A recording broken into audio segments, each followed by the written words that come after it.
Meet ಮಾಡಿದಾಗೆಲ್ಲ ತುಂಬ ಇಷ್ಟ ಆಯಿತು. ಅಂದರೆ ಆ ಥರ ಏನು ಯೋಚನೆ ಮಾಡಿ ಏನು ಹೇಳೋಕ್ಕಿಲ್ಲ. I think the simplicity we connected very organically ಹಂಗಾಯ್ತು. ನಿಮ್ಮ ಮನೆಯಲ್ಲಿ ಹೇಗಿತ್ತು ಥರ ಧನಂಜಯ್ ಅವ್ರನ್ನ ಲವ್ ಮಾಡ್ತಿರೋದು, ಅವ್ರ ಹತ್ರ ಓಡಾಡ್ತಿರೋದು ವಿಷಯ ಗೊತ್ತಾದಾಗ ನೀವು ಫಸ್ಟ್ ಡಿಸ್ಕಸ್ ಮಾಡಿದಾಗ ರೆಸ್ಪಾನ್ಸ್ ಹೇಗಿತ್ತು ನಿಮ್ಮ ಮನೆಯಲ್ಲಿ? ಫ್ರೆಂಡ್ಸ್ ಥರನೇ ಇದ್ದಿಲ್ಲ ಸರ್, ಮನೆಗೆಲ್ಲ ಫ್ರೆಂಡ್ಸ್ ಬರೋ ಥರನೇ ಬಂದು ಹೋಗೋರು, ಅದೇ ಥರ ಇದೆ ಸರ್. ಅವರು ಕೂಡ ಅಂದರೆ ಓವರ್ ಟೈಮ್ ನಾನು ಹಿಂಗೆ ಕ್ಲೋಸ್ ಆದರೆ ಐ ಥಿಂಕ್ ನಮ್ಮ ಫ್ಯಾಮಿಲಿನೂ ಹಂಗೆ ಕ್ಲೋಸ್ ಆಗ್ತಾ ಹೋಯ್ತು. ತುಂಬ ನ್ಯಾಚುರಲ್ ಆಗಿ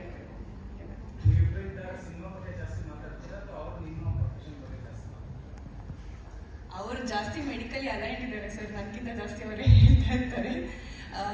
ನಾನು ಸ್ವಲ್ಪ ಮೂವೀಸಿಂದ ಸ್ವಲ್ಪ ದೂರ, ಬಿಕಾಸ್ ನನ್ನ ಪ್ರೊಫೆಷನ್ ಲೈನ್ ಆಫ್ ವರ್ಕ್ ಆ ಥರ ಇರೋದ್ರಿಂದ ನಾನು ಅಷ್ಟು ಮೂವೀಸ್ ನೋಡಿರ್ತಿರ್ಲಿಲ್ಲ. ಈಗ ನನಗೂ ತುಂಬ ಪರಿಚಯ ಆಗ್ತದೆ, ಎರಡೂ ಈಕ್ವಲಿ ಮಾತಾಡ್ತೀವಿ.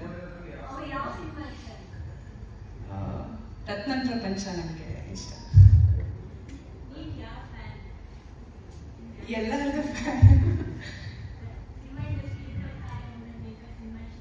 ಅದೇ ಮೇಡಮ್ ಹೇಳ್ದಂಗೆ ನಾನು ಆದಷ್ಟು ಮೂವೀಸಿಂದ ದೂರನೇ ಇದ್ದಿದ್ದು. ಓದಬೇಕಾದ್ರೆ ನಾವು ಇದರ ಹಾಸ್ಪಿಟಲಲ್ಲಿ ಇರ್ತಿದ್ವಿ ಅಥವಾ ಟೈಮ್ ಸಿಕ್ಕರೆ ನಿದ್ದೆ ಮಾಡ್ತಿದ್ವಿ.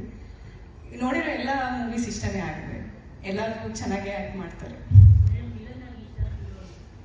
ಎರಡೂ ಥರ ಇಷ್ಟ. ಅದು ತುಂಬ ಅಂದರೆ ಆ್ಯಸ್ ಎ ಕ್ಯಾರೆಕ್ಟರ್ ಅವರು ಕ್ರೂರತೆನ ಎಷ್ಟು ಚೆನ್ನಾಗಿ ಅದು he's played it very well. So if have to appreciate the artist, both positive and negative roles, he does excellently well. Hello sir, ಮದುವೆ ಅನ್ನೋ ಕಾನ್ಸೆಪ್ಟ್ ಕೆಲವರಿಗೆ ಹೀಗೆ ಆಗಬೇಕು ಅಂತ ಒಂದು ಔಟ್ಲುಕ್ ಇರುತ್ತೆ. ನಿಮಗೇನಾದರೂ ಇಷ್ಟ ಆ ಥರ ಡ್ರೀಮ್ಗಳು ಇದೇ ಥರ ಆಗಬೇಕು? ಅಲ್ಲ, ನನಗೆ ಆಗ್ಬಿಟ್ಟು ಎಲ್ರಿಗೂ ಮೇಲ್ ಕಳಿಸ್ಬಿಡೋಣ, ಆಗ್ಬಿಟ್ಟು ಎಲ್ರಿಗೂ ಇನ್ಫಾರ್ಮ್ ಮಾಡ್ಬಿಡೋಣ ಅನ್ನೋ ಥರ ಇತ್ತು.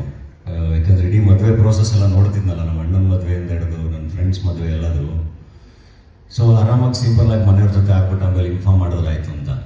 ಆದರೆ ಅದು ಹಂಗೆ ಆಗಲ್ಲ. ಮತ್ತೆ ಅದು ಸಾವಿರಾರು ಪ್ರಶ್ನೆಗಳು ಹುಟ್ಟಾಕುತ್ತೆ, ಅದು ಮತ್ತೆ ಅದಕ್ಕೆಲ್ಲ ಆನ್ಸರ್ ಮಾಡ್ಕೊಂಡು ಕೂತ್ಕೋಬೇಕು. ಸೊ ಬೆಟರ್ ಅದೊಂದು ಒಳ್ಳೆ ಸೆಲೆಬ್ರೇಷನ್ ಅಲ್ಲ, ಅದನ್ನು ಎಂಜಾಯ್ ಮಾಡೋದು ಬೆಟರ್ ಅಂತ ಆಮೇಲೆ ಅನಿಸ್ತು ನನಗೆ. ಸೊ ಎಲ್ಲರೂ ಖುಷಿಯಾಗಿರ್ತಾರೆ, ನಾವು ಖುಷಿಯಾಗಿರ್ತೀವಿ. ಇವತ್ತು ನನಗೆ ಅದ್ರ ಬಗ್ಗೆ ಭಾಳ ಖುಷಿ. ಈಗ ಮೋಸ್ಟ್ಲಿ ಹಂಗೆ ಸಿಂಪಲಾಗಿ ಆಗಿದ್ದಿದ್ರೆ ಆ ಥರದೊಂದು ಎಕ್ಸ್ಪೀರಿಯನ್ಸ್ ಸಿಗ್ತಿತ್ತೋ ಇಲ್ವೋ. ಎಲ್ಲೋದ್ರೂ ಪ್ರತಿಯೊಬ್ಬರು ತುಂಬ ಚೆನ್ನಾಗಿ ಹೇಳ್ತಿರೋದು, ತಾಯಂದ್ರಿಂದ ಹಿಡಿದು ಮಕ್ಕಳಿಂದ ಹಿಡಿದು ಎಲ್ಲರೂ ಅಡ್ವಾನ್ಸ್ ಹ್ಯಾಪಿ ಮ್ಯಾರಿಡ್ ಲೈಫ್ ಅಂತ. ಈಗ ನಾನು ಇಡೀ ಕರ್ನಾಟಕ ಸುತ್ಕೊಂಡ್ಬಂದೆ, ಆಲ್ಮೋಸ್ಟ್ ಒಂದು ರೌಂಡು ಎಲ್ಲ ಊರುಗಳಿಗೂ ಹೋಗಿದೆ, ಯಾವುದೋ ಈವೆಂಟು ಎಲ್ಲ ಅಟೆಂಡ್ ಮಾಡ್ತಾ ಎಲ್ಲ ಕಡೆ ತುಂಬ ಖುಷಿಯಿಂದ ವಿಶ್ ಮಾಡ್ತಾರೆ. ಅವ್ರ ಮನೆಯ ಒಂದು ಸಂಭ್ರಮ ಅನ್ನೋ ಥರ ತುಂಬ ಪ್ರೀತಿಯಿಂದ ವಿಶ್ ಮಾಡ್ತಾರೆ. ಅದ್ರ ಬಗ್ಗೆ ಬಹಳ ಖುಷಿ ಇದೆ ನನಗೆ.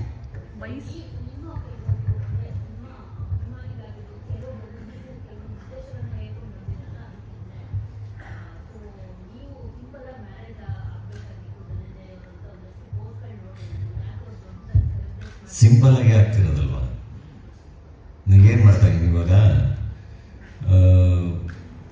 ಸಿಂಪಲ್ ಅಂದರೆ ಹೆಂಗೆ ಅಂತ